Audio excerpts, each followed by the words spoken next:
see maa on mulle kasvanud hinge. Minu arvates Eesti elus on väga palju hästi. Esimene asi ja kõige tähtsam asi, et on rahu.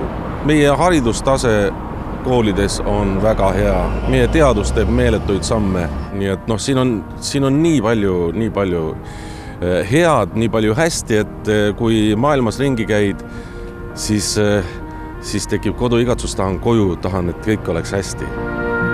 Ütleme nii, et inimesed on siiski suhteliselt viisakad ja ei ole peale tükkivad.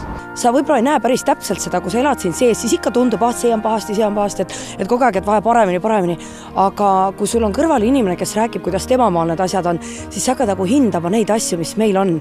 Ja ma ütlen, tegelikult üks õudselt mõnus asi on see, et meil ei ole liiga palju rahvast. Ma arvan, see sama on kõige tähtsam. See, et ma saan iga hommik tulla oma koeraga rahulikult metsa. Siin on vaikne, mõnus, ma saan oma lapse viia rahulikult hommikul lasteaeda ja et meil on nii palju erinevust, meil on talv, suvi, kevad, sügis, kõik vaheldub kogu aeg ja see, et siin on mõnus rahulik, et ma saan öösel rahulik kodus magada, ma ei pea muretsema, et tuleb maavärin, tuleb tsunami, juhtub midagi hullemat, et selles mõttes on ta ideaalne koht pere üles kasvatamiseks.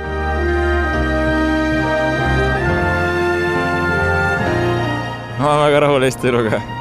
Ilusad inimesed ja toredad, sõbralikud inimesed, aga ilm võiks veits parem.